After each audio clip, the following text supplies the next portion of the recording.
Wouldn't it be awesome to, I don't know, live in the Star Trek universe? I mean, you've got transporters and phasers and hot alien babes. But regardless of the technology, you're still going to need a doctor for that Andorian herpes flare-up. It happens. It's fine. Everybody gets it. I don't need a doctor. Damn it, I am a doctor. You need to get back to your seat. I had one in the bathroom with no windows. I Now. suffer from aviophobia. It means fear of dying. Sir, for your own safety, sit down, or else I'll make you sit down.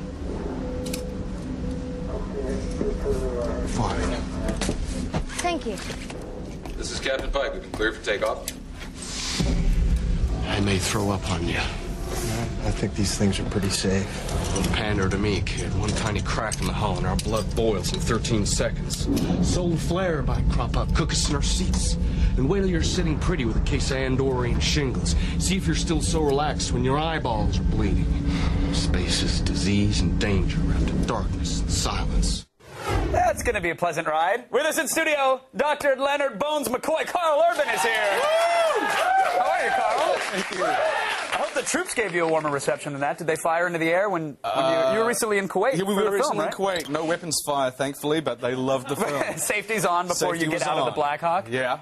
They responded well to the film? They loved it. It was really great to get over there and show them the film, and you know, it went down phenomenally well. Yeah. We played pool with them and went for rides in Black Hawk helicopters, which proved to be expensive for me. I lost my favorite pair of sunglasses. We decided to go like it was nuts. But like, to be honest, if you return from a war zone and that's the worst thing you could say, no, is I wasn't blue in the war blockers zone. went missing. No, but, we weren't in the war zone, but we decided to go kind of like Apocalypse Now. Like, do you want the doors open or closed? And we're like, open, yeah, open. swing them open. And I'm literally sitting in the windiest seat on the planet. And I'm like...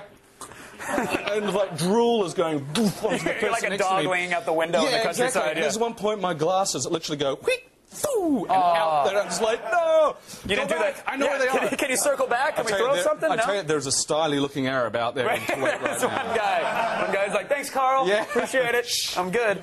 People are saying that your interpretation of Doc McCoy is spot on, to say the least. Was this when you got the role? Is this something where you immediately go out and you get the DVDs and you start watching them and taking notes, or did you grow up with a love of all things Trek? Yeah, well, here's the thing. You know, I watched the show quite religiously as a boy, and when I found out they were making this movie, I was very, very keen to be a part of it.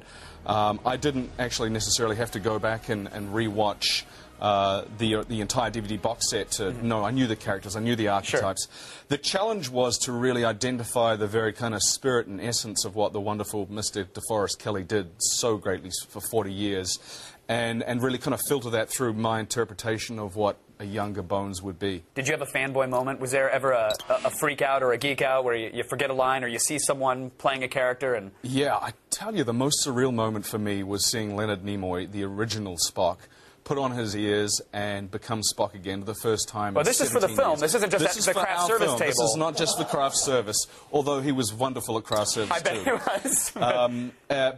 And just to be like this far away from, you know, from Spock, who, you know, when hearing him delivering those lines in that Spock cadence, it was surreal. Did you Twitter the moment immediately? Because I don't have to ask because of course you tweet, right? Everybody. Yeah, no. Everybody tweets these days. No, I'm not a tweeter, a Twitter, or a twit. Okay, well, we've got, it's actually a very wise move, by the way, to not fall into that universe. But we have a Twitter account on the show, and a user, Grimlock, had a question for you. Grimlock, you don't mind? Name. I'm going to... I was thinking of changing my name to Grimlock. Yeah. I'm disappointed now someone else got it. You could be Grimlock01 on the Twitter if you'd like. It's there. Grimlock77. He wants to know what your favorite, damn it, Jim, I'm a doctor, not a... fill-in-the-blank sort of line is. Do you have a favorite? My favorite one is, damn it, I'm a doctor, not an escalator. I think that's my favorite. Escalator? Was that in the series, he said really? That in the series, like he was carrying some patient. Kirk was making him carry. He's like, damn it, I'm a doctor, not an escalator. So. Because to transport patients, escalators are often used. There you go. Okay, that's fair, that's fair.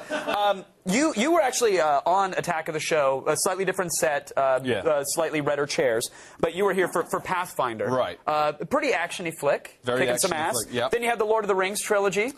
Riding a horse, wielding a sword, pretty badass as well. Now you're kind of a doctor. It's like you got a sci-fi Neosporin wand or something that magically kind of cures all. Like, does that bother you that you aren't? I mean, do you get to kick some ass in the film at least? No, you know what? I'm a doctor, not a... Oh, come on! Not an action hero. But I tell you what, I did have action. I had an action sequence envy in this. There's this ballistic scene where Chris Pine is space diving with Chris Pine and John Cho space diving through the atmosphere. I'm just like, wow, that was so cool. Do you have any say, at least, on how the action figures will look? Have you seen your Trek action figure? Yeah, and Do we yes, have it? I have. Hold on, here it is. Mint in box, by the way. Wow. And there it is.